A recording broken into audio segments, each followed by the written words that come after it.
1. Kota Baghdad. Kota Baghdad didirikan oleh Khalifah Abbasiyah kedua, Al-Mansur 754 sampai 755 pada tahun 762 Masehi. Setelah mencari-cari daerah yang strategis untuk ibu kotanya, pilihan jatuh pada daerah yang sekarang dinamakan Baghdad, terletak di pinggir kota Tigris. Al-Mansur sangat cermat dan teliti dalam memilih lokasi yang akan dijadikan ibu kota. Ia menugaskan beberapa orang ahli untuk meneliti dan pelajari lokasi. Bahkan, ada beberapa orang di antara mereka yang diperintahkan beberapa hari di tempat itu di setiap musim yang berbeda.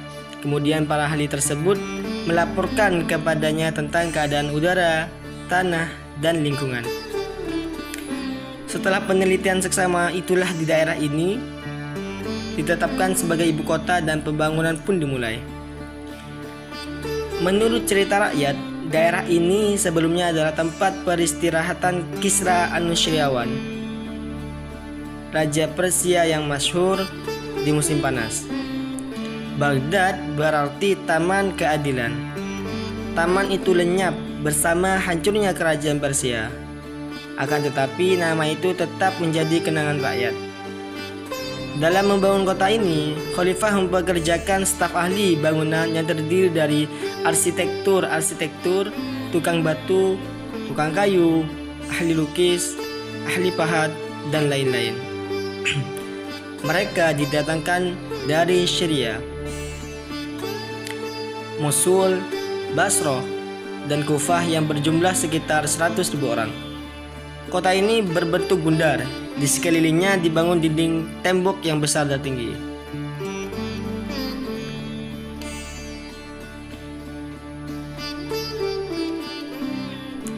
Sejak awal berdirinya, kota Baghdad sudah menjadi pusat peradaban dan kebangkitan ilmu pengetahuan dalam Islam. Di antara kota-kota dunia, Baghdad merupakan profesor masyarakat Islam. Al-Mansur memerintahkan penerjemahan buku-buku ilmiah dan kesusastraan dari bahasa asing, India, Yunani Lama, Bizantium, Persia, dan Syria. Para peminat ilmu dan kesusastraan segera berbondong-bondong datang ke kota itu. Setelah masa Al-Mansur, kota Baghdad menjadi lebih masyhur lagi karena perannya sebagai pusat perkembangan peradaban dan kebudayaan Islam. Masa keemasan kota Baghdad terjadi pada zaman pemerintahan Khalifah Harun al-Rashid 786 sampai 809 dan anaknya Al-Ma'mun 813 dan sampai 833 Masehi. Dari kota inilah memancar sinar kebudayaan dan peradaban Islam ke seluruh dunia. Prestis politik, supremasi ekonomi, dan aktivitas intelektual merupakan tiga keistimewaan kota ini. Baghdad pada saat itu menjadi pusat peradaban dan kebudayaan yang tertinggi di dunia. Ilmu pengetahuan dan sastra berkembang sangat pesat. Banyak buku filsafat yang dipandang sudah mati dihidupkan kembali dengan diterjemahkan ke dalam bahasa Arab. Di samping itu, banyak berdiri akademi, sekolah tinggi, dan sekolah biasa yang memenuhi kota itu. Perguruan Nizamiyah didirikan oleh Nizam al-Mulk. Perguruan Mustansyiriyah didirikan 2 abad kemudian oleh Khalifah Muntansyir Billah. Dalam bidang sastra, kota Baghdad terkenal dengan hasil karya yang indah dan digemari orang. Alf Lailah wa Lailah atau Kisah 1001 Malam. Di kota ini lahir pula Al-Khawarizm, ahli astronomi dan matematika, dan banyak ilmu lagi yang lebih menarik lainnya.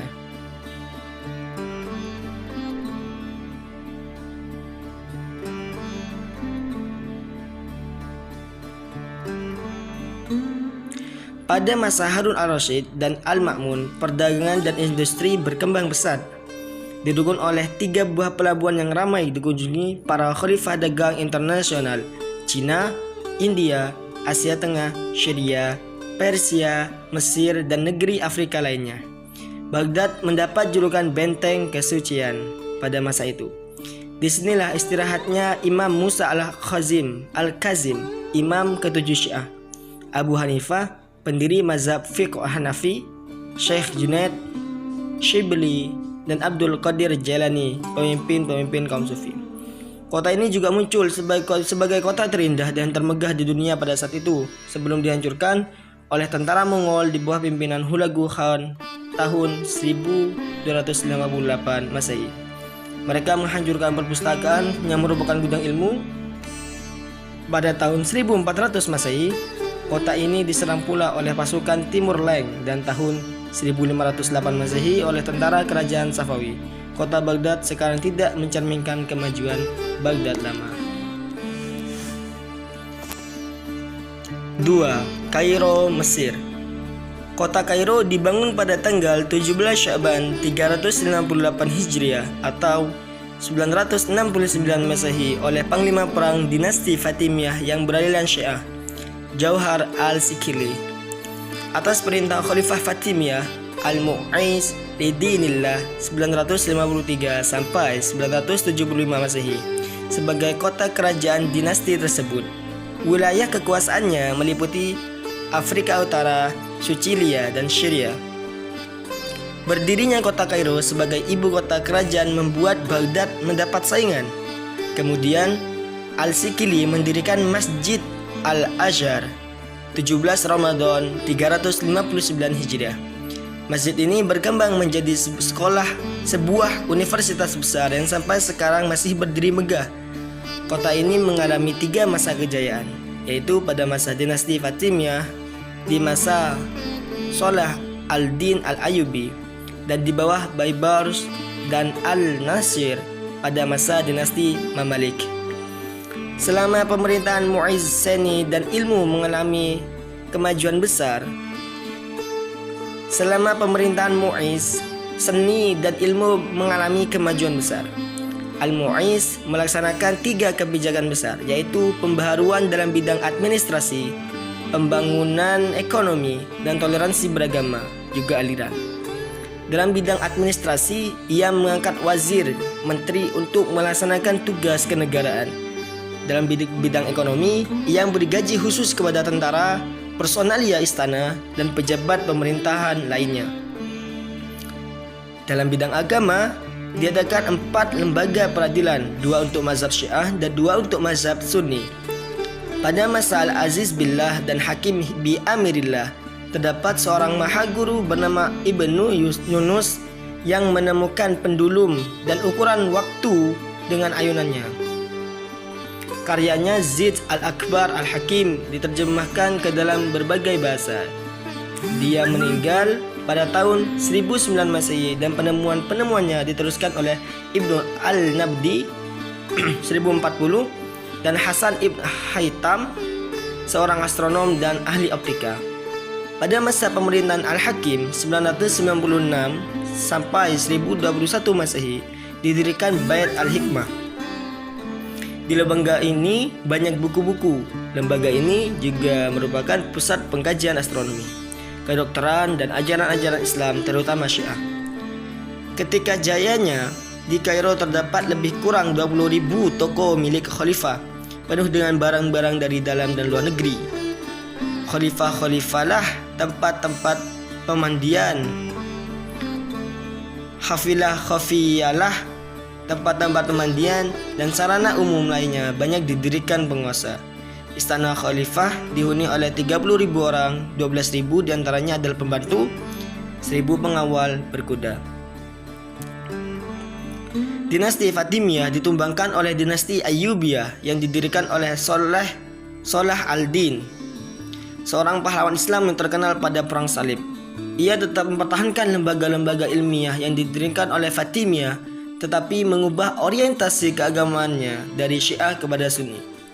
Ia juga mendirikan lembaga-lembaga ilmiah baru, terutama masjid yang dilengkapi dengan tempat belajar teologi dan hukum. Karya-karya yang muncul pada saat itu dan sesudahnya adalah kamus biografi, kompendium sejarah, manual hukum, dan komentar-komentar teologi. Ilmu kedokteran diajarkan di rumah sakit. Prestasi yang prestasi yang lain adalah didirikannya sebuah rumah sakit bagi orang yang cacat pikiran. Setelah itu, kekuasaan diambil alih oleh dinasti Mamalik. Dinasti ini mampu mempertahankan pusat kekuasaannya dari serangan bangsa Mongol dan mengalahkannya di Ain Jalut di bawah pimpinan Baybars. Baybars dapat dikatakan sebagai pendiri dinasti ini. Ia juga pahlawan Islam pada saat Perang Salib. Pada masa itu, Kairo menjadi satu-satunya pusat peradaban Islam yang selamat dari serangan Mongol. Oleh karenanya, Kairo menjadi pusat peradaban dan kebudayaan Islam terpenting. Pada tahun 1261 Masehi, mengundang keturunan Abbasiyah untuk melanjutkan khalifahnya di Kairo. Kemudian, banyak bangunan didirikan dengan arsitektur yang indah. Namun, pada tahun 1517 Masehi, dinasti Mamalik dikalahkan oleh kerajaan Utsmani yang berpusat di Turki, dan sejak itu Kairo hanya menjadi ibu kota provinsi dari kerajaan Utsmani tersebut. Baik, selanjutnya yakni pusat-pusat peradaban Islam yang berada di Persia. Secara geografis, kota ini terletak di dataran Zayan Dehshut yang subur, lebih tepatnya di kaki pegunungan Zagros. Kota ini bernama Isfahan, terletak di jalur lintasan utara selatan dan barat timur utara Iran. Kota ini terletak pada ketinggian 1590 meter di atas permukaan laut. Bagian selatan dan barat Isfahan bergunung-gunung, dan di sebelah utara dan timurnya berbatasan dengan dataran yang subur. Dengan demikian, iklim Isfahan berbeda-beda dan sesekali banyak turun hujan dengan curah hujan rata-rata 100 sampai 150 mm. Isfahan pernah menjadi salah satu kota terbesar di dunia. Kota ini berkembang antara 1050 hingga 1722 Masehi, khususnya di bawah dinasti Safavid, lebih tepatnya pada abad ke-16. Kota Isfahan menjadi ibu kota Persia. Kota ini terkenal karena arsitektur Islamnya, dengan banyak boulevard yang lebar, jembatan yang beratap, istana-istana, masjid-masjid, dan menaranya. Kota Isfahan merupakan ibu kota kerajaan Safawi, yakni sebuah kota yang didirikan oleh Yazdarjid I atau Bukhtanasar, Raja Persia. Kota Isfahan sendiri dikuasai oleh Islam pada tahun 19 Hijriah atau 640 Masehi pada masa Umar bin Khattab. Kota Isfahan sekarang masuk dalam wilayah Iran pada waktu Abbas I Sultan Safawiyah, yang menjadikan Isfahan sendiri sebagai ibu kota kerajaannya. Kota ini menjadi kota yang luas dan indah. Kota ini terletak di atas Sungai Zindah dan di atasnya membentang jembatan yang indah dan megah. Namun pada tahun 625 Hijriah atau 1228 Masehi terjadi pertempuran besar di Isfahan ketika tentara Mongol menyerbu negeri-negeri Islam dan menjadikan Isfahan salah satu wilayah kekuasaan Mongol itu. Isfahan adalah kota terkenal di Persia, pernah menjadi ibu kota kerajaan Safawi. Kota ini merupakan gabungan dari dua kota sebelumnya, yaitu Jai, tempat berdirinya Syahrastan, dan Yahudiyah, yang didirikan oleh Bukhtanasar atau Yazdajir I atas anjuran istrinya yang beragama Yahudi. Kota ini berbentuk bundar, pintunya ada 4 dengan menara pengontrol sebanyak 100 buah. Lebar tembok kota sekitar setelah Farsyah, satu farsyah sekitar 8 km atau 3,5 mil. Ruh al-Daulah Ibnu Buwaih memperluas kota itu dengan sebidang tanah dan memperbaiki tembok-tembok kota yang masih berdiri hingga abad ke-5 Hijriah atau 11 Masehi. Di dalam kota ini terdapat bangunan menyerupai benteng, yang di sekitarnya terdapat tambang terbuat dari perak yang sudah tidak berfungsi lagi sejak penaklukan tentara Islam. Juga terdapat tambang tembaga dan batu bahan celak. Ardashir, Raja Persia, pernah membangun irigasi untuk pengaturan air dari sungai Zandah bernama Zirrinrod, berarti sungai emas. Hingga sekarang perekonomian negeri ini sangat tergantung kepada pertanian kapas, sandu, dan tembakau.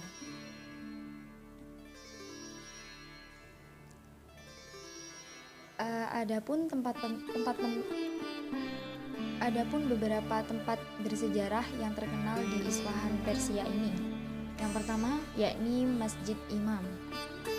Masjid ini termasuk bangunan paling megah di kota Isfahan, atau sering pula disebut dengan Masjid Shah. Masjid berkubah emas menyerupai bola lampu ini kian indah dan 4 menara yang menjulang tinggi sekitar 160 kaki. Sebagian besar masjid ini dibangun dari bahan keramik dan batu pirus. Keindahan dan kemegahan Masjid Imam kian kentara dengan kehadiran sebuah kolam besar di tengah pelataran masjid. Masjid berarsitektur tinggi, peninggalan dinasti Salju ini konon dibangun selama 20 tahun. Kemudian yang kedua adalah Istana Shesel Sutun. Bangunan ini memperlihatkan warisan budaya yang tak ternilai dalam peradaban Islam masa lalu, khususnya di kawasan Persia. Arti Shesel Sutun adalah 40 tiang, namun pada kenyataannya masjid ini hanya disanggah 20 tiang. Disebut 40 tiang karena 20 tiang yang tidak bisa terlihat merupakan pantulan dari bayangan dari air kolam di istana ini. Istana Shesel Sutun menyerupai kompleks dengan ornamen yang luas dan artistik dengan luas 67.000 meter persegi. Istana ini selalu terawat dan seperti bangunan baru, padahal istana ini sudah dibangun berabad-abad lalu pada masa dinasti Safavid. Kemudian yang ketiga ada Istana Al-Kapu. Seperti halnya Istana Shesel Sutun, Al-Kapu adalah istana yang indah meskipun dibangun pada zaman dahulu. Objek wisata ini dianggap tempat paling tepat untuk menikmati pemandangan secara keseluruhan Masjid Imam. Di setiap sudut dinding istana kita dapat menikmati lukisan-lukisan bergaya natural dengan gambar-gambar bunga, pepohonan, dan hewan-hewan. Kabarnya, Istana Al-Kapu seringkali digunakan untuk menjamu para tamu terhormat dan undangan penting. Kemudian yang keempat ada Menara Jonban. Menara ini dianggap bangunan yang unik dan ajaib. Menara ini dinamakan Jonban, yang berarti bergerak. Jika menara ini digerakkan, semua bangunan di sekitar menara ini akan ikut bergetar. Menara yang dibangun pada tahun 716 Hijriah ini terdiri atas sebuah kamar besar dan 2 menara. Di dalam menara ini terdapat makam wali tersohor yang bernama Abu Abdullah. Yang kelima, Siusipul. Siusipul bisa diartikan dengan 33 jembatan dengan panjang 300 meter dan lebar 400 meter. Siusipul sering dikunjungi wisatawan karena keunikannya yang memiliki 33 pintu. Meski dibangun pada tahun 1005 Hijriah, jembatan ini tetap kokoh. Pembangunan jembatan ini atas perintah seorang perwira militer di zaman Syah Abbas. Selanjutnya yakni pusat-pusat peradaban Islam yang berada di Turki. Turki merupakan negara yang penuh dengan sejarah dan peradaban Islam di dunia. Letak wilayah ini melintasi 2 buah benua, yaitu benua Eropa dan Asia. Islam adalah agama terbesar di Turki sejak zaman Kesultanan Utsmaniyah. Jika membahas tentang Turki dan peradaban Islam, tentunya tidak luput dengan seorang pemimpin, Sultan Muhammad Al-Fatih. Beliau telah membuka jalannya sejarah Islam beserta kejayaannya pada masa itu. Ia merupakan seorang pemuda yang gigih dalam perjuangannya untuk mencapai puncak kejayaan Islam. Muhammad Al-Fatih sendiri merupakan Sultan ke-7 Daulah Utsmaniyah yang kemudian dikenal dengan nama Muhammad Al-Fatih karena keberhasilannya menaklukkan Konstantinopel.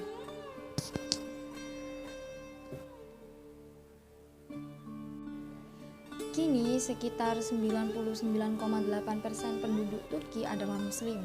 Islam berkembang pesat dan masyarakat hidup damai, makmur dan tentram pada zaman Kesultanan Utsmaniyah yang dipimpin oleh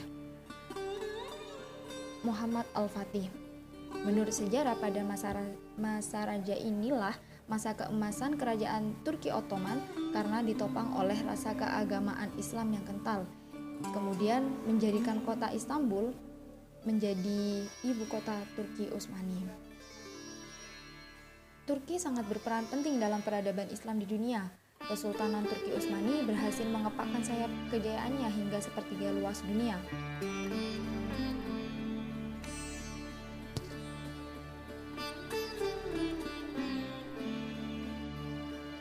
Islam telah berkembang pesat di Turki dengan masa kepemimpinannya yang sangat lama, yaitu dari tahun 1299 Masehi hingga 1924 Masehi. Tentunya pada masa itu telah mencapai banyak sekali kemajuan seperti di bidang politik, pemerintah, militer, ilmu pengetahuan, budaya, ekonomi, dan agama. Kejayaan-kejayaannya telah meninggalkan peradaban bagi umat muslim di dunia. Peradaban masa lalu ini merupakan cikal bakal peradaban di Eropa. Pada masa kejayaan Islam, Istanbul adalah kota Kesultanan Turki Utsmani. Sebelumnya, kota ini bernama Konstantinopel yang merupakan ibu kota Kekaisaran Bizantium. Di bawah kepemimpinan Turki Utsmani, Konstantinopel yang kemudian berubah nama menjadi Istanbul dibangun hingga menjadi salah satu pusat peradaban dunia. Kekuasaannya meliputi wilayah yang sangat luas, yakni Eropa Timur, Timur Tengah, hingga Afrika Utara. Peradaban Islam yang masih sangat menonjol dan menjadi bukti bagi dunia, yaitu masjid-masjid megah yang dibangun Turki Utsmani adalah Masjid Sultan Muhammad Al-Fatih, Masjid Biru atau Masjid Sultan Ahmad, kemudian Masjid Raya Sulaiman. Ada juga Istana Topkapi Palace yang merupakan kediaman resmi Sultan Ottoman Turki selama lebih dari 600 tahun.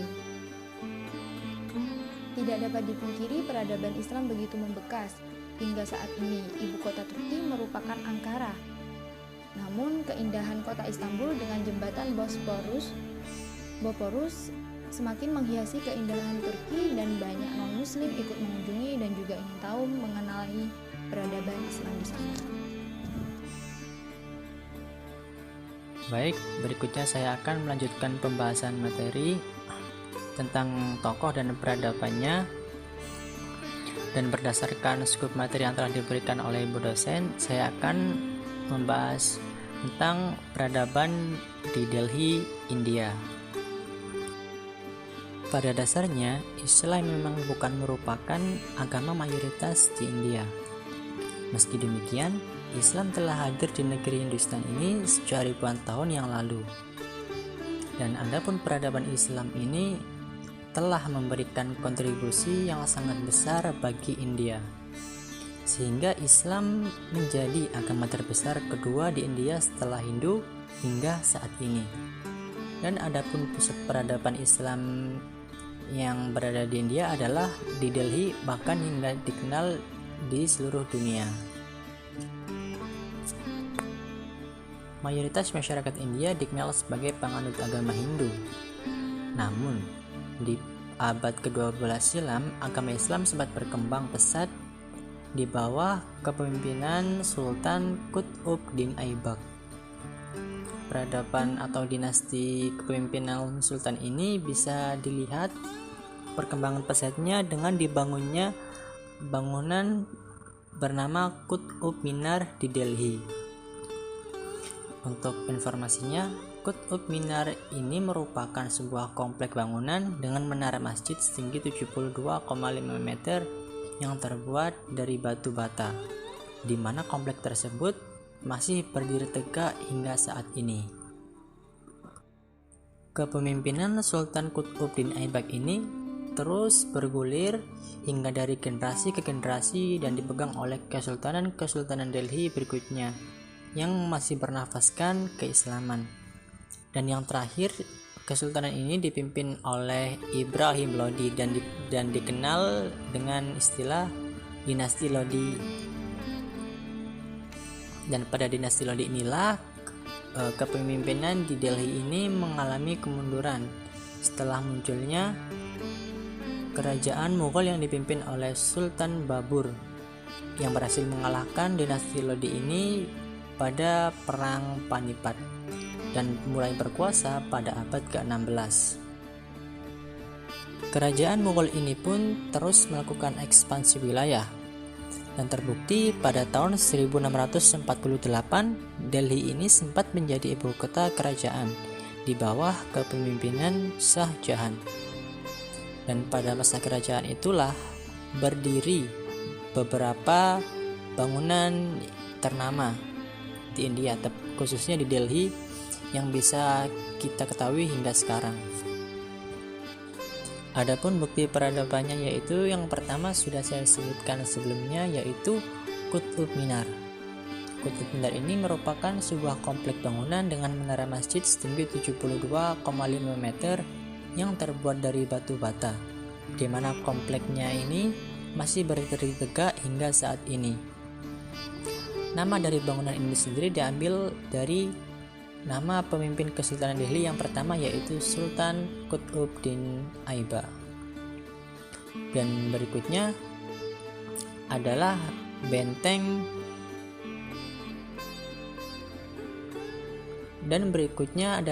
yang dibangun sebagai unit pertahanan Kesultanan Islam di Delhi yang digagas oleh Sultan Alauddin Khalji pada tahun 1296.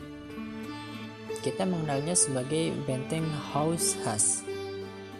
Benteng ini bertempat di selatan Delhi dan komplek Benteng Hauz Khas ini membentang dengan pesona bebatuan kusennya dan menawan.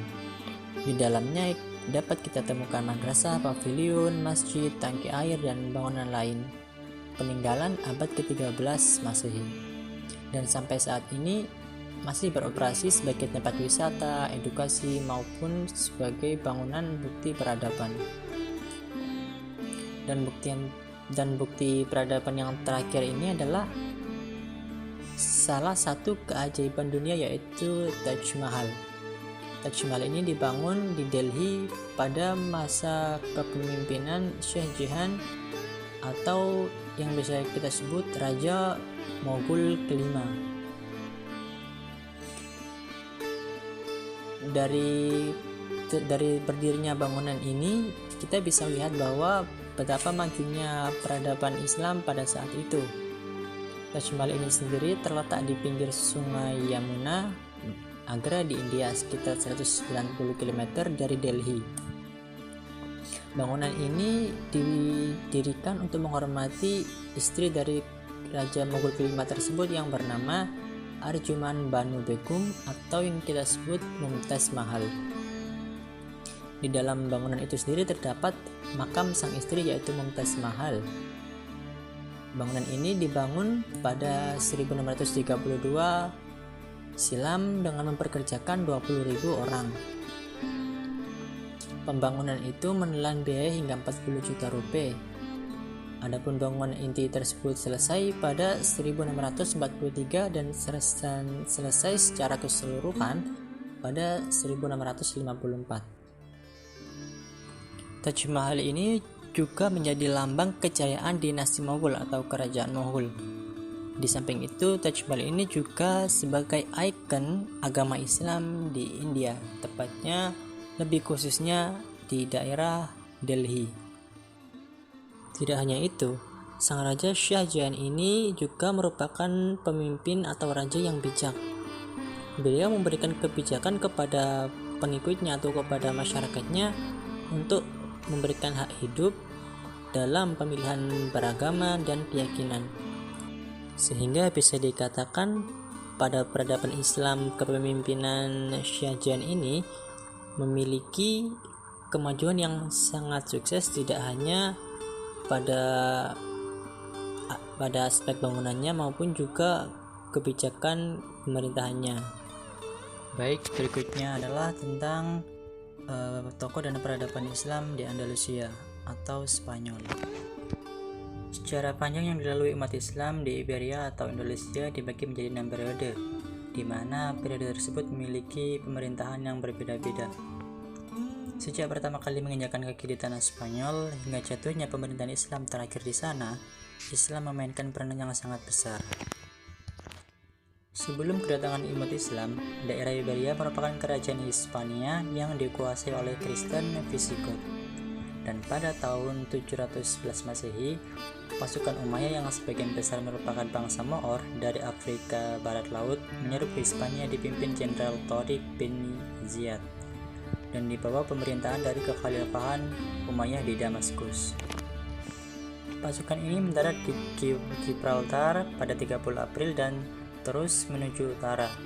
Setelah mengalahkan Raja Rodericus dari Visigoth dalam pertempuran Guadalete, kekuasaan Islam terus berkembang hingga pada 719 Masehi hanya daerah Galicia, Basque, dan Asturias yang tidak tunduk kepada kekuasaan Islam. Setelah itu pasukan Islam menyeberangi Pyrenea untuk menaklukkan Perancis, tetapi berhasil dihentikan oleh kaum Frank dalam pertempuran Tours pada tahun 732. Dan daerah yang dikuasai Muslim Umayyah tersebut dinamakan Provinsi Al-Andalus atau yang disebut Andalusia, yang terdiri dari Spanyol, Portugal, dan Perancis Selatan yang sekarang. Masa kekuasaan Islam di Iberia atau Andalus tersebut dimulai sejak pertempuran Guadalete ketika pasukan Umayyah dipimpin Tariq bin Ziyad mengalahkan orang-orang Visigoth yang menguasai Iberia. Awalnya Al-Andalus merupakan provinsi dari kekhalifahan Umayyah pada tahun 711 hingga 750 Masehi. Lalu berubah menjadi sebuah keamiran pada 750 sampai 929 Masehi. Kemudian menjadi sebuah kekhalifahan sendiri pada 929 hingga 1031. Dan akhirnya terpecah menjadi Taifah atau kerajaan kecil-kecil pada 1031 hingga 1492. Karena pada akhirnya orang-orang Kristen berhasil merebut kembali Iberia atau Andalus tersebut dari tangan umat Islam dalam proses yang disebut Reconquista atau secara harfiah berarti penaklukan ulang. Hal ini terjadi pada 1236 ketika benteng terakhir umat Islam di Spanyol di Granada menyatakan tunduk kepada Fernando III dari Kastilia dan menjadi negara bawahan Kastilia hingga pada 1492 Muhammad ke-12 menyerah sepenuhnya kepada Los Reyes Católicos, kerajaan Katolik Spanyol, yang dipimpin oleh Fernando II dari Aragon dan Isabel pertama dari Kastilia. Sedangkan kekuasaan Islam di Portugal berakhir pada 1249 dengan ditaklukkannya Algarve oleh Afonso III. Kekalahan penguasa Muslim kemudian diikuti oleh penganiayaan dan pengusiran terhadap kaum Muslim dan Yahudi di Spanyol. Sehingga dari hal ini bisa dikatakan umat Muslim di Andalusia atau Spanyol adalah sebuah minoritas, namun masih berdiri tegak bukti-bukti peradabannya. Yang pertama adalah Alhambra Palace atau Istana Alhambra. Istana ini awalnya merupakan bagian dari runtuhan benteng Romawi. Ketika bangsa Moor masuk dan Granada di bawah kekuasaan kerajaan Islam, tempat ini kemudian diperbaiki dan kembali difungsikan sebagai benteng pertahanan sejak tahun 889 Masehi. Kemudian pada pertengahan abad ke-13 di bawah pemerintahan Sultan Muhammad I, benteng ini dibangun kembali dan fungsinya berubah menjadi istana besar yang kemudian dikenal dengan nama The Alhambra atau Kastil Merah. Kemudian ketika kerajaan ini berada di bawah gempuran kerajaan Kristen, Alhambra kembali difungsikan sebagai benteng kerajaan sebelum akhirnya takluk dalam kekuasaan Ferdinand dan Isabella dari Los Reyes Católicos. Kemudian istana ini menjadi bukti peradaban di Andalusia pada masanya dan berdiri hingga saat ini. Berikutnya adalah Córdoba Mezquitas. Tempat ini merupakan bangunan masjid yang agung, dibangun pada tahun 784 oleh Abdul Ar-Rahman yang pertama dan merupakan salah satu masjid utama yang dibangun untuk umat Islam untuk beribadah pada masa itu. Kordoba Mesquitas sendiri ini terinspirasi dari masjid di Damaskus dan Masjid Al-Aqsa di Yerusalem. Sayangnya, sejak tahun 1236, Masjid Indah ini kemudian berubah fungsi menjadi katedral. Dan hingga saat ini, masih digunakan sebagai tempat beribadah umat Kristen.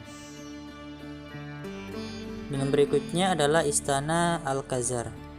Istana Alcazar ini adalah istana yang dibangun untuk Raja Peter dari Kastil. Uniknya, meski merupakan istana untuk kerajaan Kristen, arsitektur Istana Alcazar ini justru sangat kental dengan nuansa Islami khas bangsa Maor. Penyebabnya tidak lain karena keterlibatan para pengrajin yang juga ikut membangun interior istana ini merupakan seorang Muslim pada periode bangsa Maor yang merupakan Muslim yang berkuasa pada saat itu.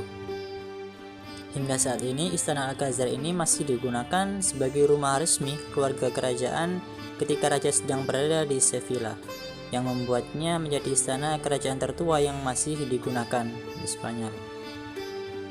Berikutnya adalah Bukhara. Bukhara merupakan kota yang terletak di sebelah tengah Uzbekistan. Kota ini mengalami masa kejayaannya pada abad ke-9 Masehi sampai abad ke-13 Masehi sebagai pusat peradaban Islam dan perdagangan di Asia Tengah di samping Samarkand. Kota ini juga merupakan tempat kelahiran dari Imam Bukhari, periwayat dan ahli hadis. Pada tahun 1220 Masehi, tentara Mongol di bawah pimpinan Genghis Khan menaklukkan Bukhara dan membakar kota tersebut, sehingga Bukhara tidak pernah bangkit lagi sebagai pusat peradaban dan perdagangan. Sehingga kota ini termasuk dalam situs warisan dunia UNESCO. Adapun peradaban ini dimulai pada akhir 672 Masehi. Ziyad bin Abihi menugaskan Mikdam Robi bin Haris berlayar dari Irak menuju daerah Khorasan. Mikdam berhasil menaklukkan wilayah itu sampai ke Iran Timur. Setelah Ziyad meninggal, Muawiyah, Khalifah Bani Umayyah memerintahkan Ubaidillah bin Ziyad untuk menaklukkan Bukhara. Pasukan tentara Islam pertama menjajakan kaki di tanah Bukhara pada tahun 674 Masehi di bawah pimpinan Panglima Perang Ubaidillah bin Ziyad. Namun, pengaruh Islam benar-benar mulai mendominasi wilayah itu pada 710 Masehi di bawah kepemimpinan Qutaibah bin Muslim.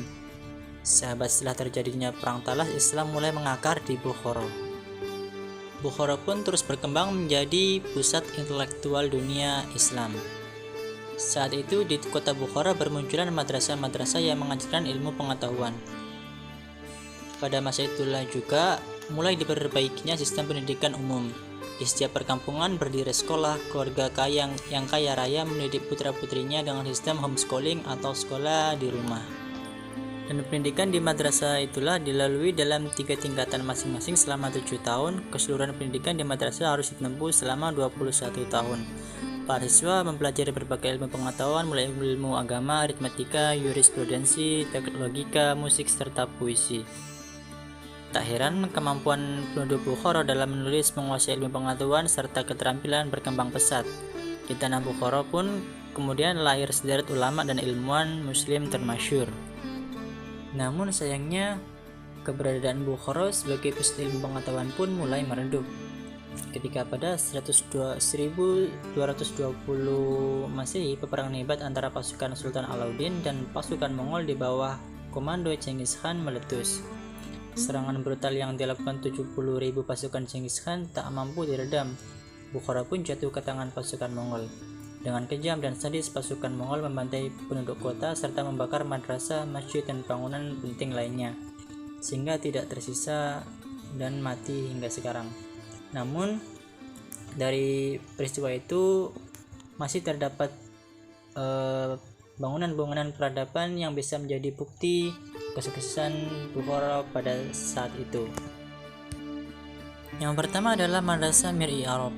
Madrasah ini menyediakan sarana pendidikan Islam tingkat menengah dengan mengajarkan Al-Quran dan hadis, bahasa Arab, serta ilmu pengetahuan umum seperti matematika, kedokteran, dan lainnya. Namun seiring perjalanan waktu, banyak dari bangunan penting ini roboh dan juga rusak, baik itu oleh penghancuran maupun bencana alam. Namun saat ini telah diadakan upaya untuk merenovasi sebagian peninggalan bersejarah tersebut. Berikutnya adalah Shah-i Zinda. Bangunan ini berada di kompleks 16. Konon katanya Qasim ibnu Abbas, sepupu Rasulullah SAW, dimakamkan di sini. Dan hingga saat ini bangunan ini dalam proses restorasi, karena seperti halnya yang pertama tadi, bangunan ini juga termakan oleh usia, juga dikarenakan faktor-faktor alam, bencana alam maupun penghancuran secara disengaja. Tidak hanya itu, hingga saat ini juga masih banyak masjid, kemudian bangunan-bangunan, menara yang dalam proses restorasi karena mengalami kerusakan yang cukup berat pada saat itu, sehingga membutuhkan waktu yang lama dalam perenovasiannya, juga restorasi baik itu interiornya maupun eksteriornya. Terima kasih.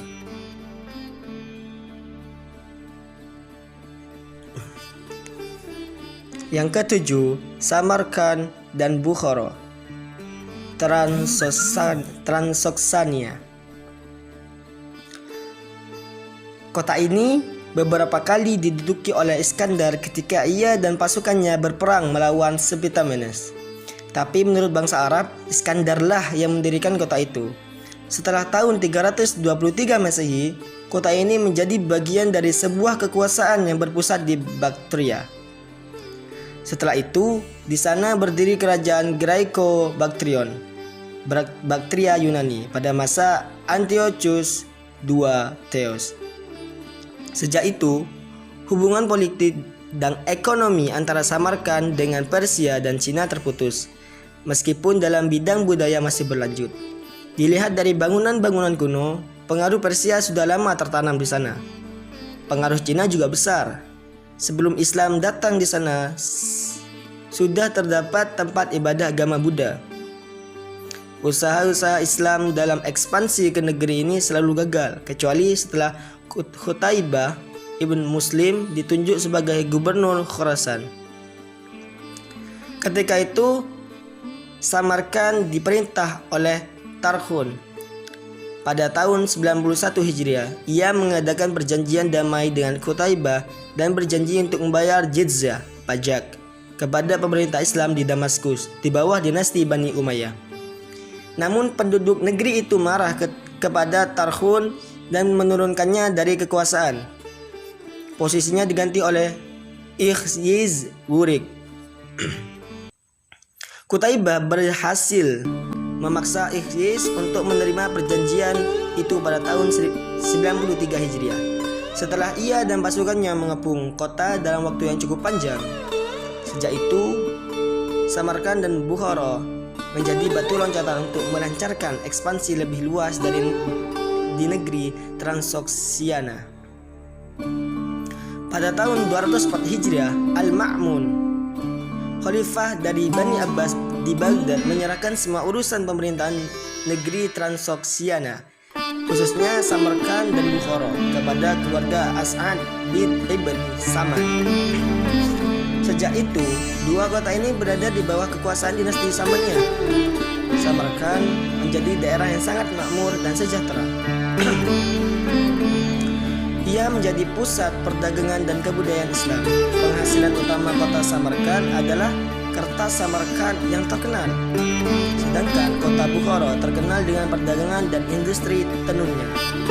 Di Samarkand terdapat makam terkenal, yaitu makam Qasim ibn Abbas, pembawa agama Islam ke negeri ini pada masa Khalifah Utsman bin Affan. Sedangkan di Bukhara terdapat makam Baha al-Din al-Naqsyabandi. Bukhara juga dikenal sebagai pusat ilmu-ilmu keagamaan Islam. Setelah dinasti Samaniyah runtuh, Samarkand dan Bukhara jatuh ke tangan dinasti Seljuk Sanjar tahun 495 Hijriah. Tapi pada tahun 536 Hijriah, kota ini direbut oleh dinasti Khwarizmshah. Pada tahun 606 Hijriah, dua kota ini dikepung oleh Genghis Khan, yaitu pada tahun 616 Hijriah. Setahun kemudian, kota Samarkand, setelah sebagian penduduk dibunuh dan bangunan dihancurkan, penduduk yang lain diperkenankan tinggal di sana di bawah kekuasaan Mongol. Selama 150 tahun berikutnya, sejarah kota ini sangat menyedihkan. Kebangkitan kembali terjadi pada awal tahun 771 Hijriah pada masa pemerintahan Timur Leng, penguasa tertinggi di Transoksiana. Timur Leng menjadikan Samarkand sebagai ibu kota pemerintahannya. Kota ini diperindah oleh Ulugh Beg 857 Hijriah, cucu Timur Leng, dengan mendirikan sebuah istana yang sangat megah. Di pihak lain, Bukhara secara politik menjadi sebuah kota yang tak berarti. Tahun 906 Hijriah, dua kota ini jatuh ke tangan Syaibani, Raja Uzbek. Setelah ia wafat, direbut oleh Babur, Raja Mughal di India, dan daerah Transoksiana kembali dikuasai oleh orang-orang Uzbekistan. Pada tahun 1917 Masehi, Uni Soviet berdiri dan Uzbekistan yang di dalamnya terdapat Samarkand dan Bukhara menjadi bagian dari Uni Soviet. Penduduknya kemudian menganut ideologi komunis. Sejak tahun 1992 Masehi, Uzbekistan menjadi negara muslim merdeka karena Uni Soviet bubar dengan sendirinya.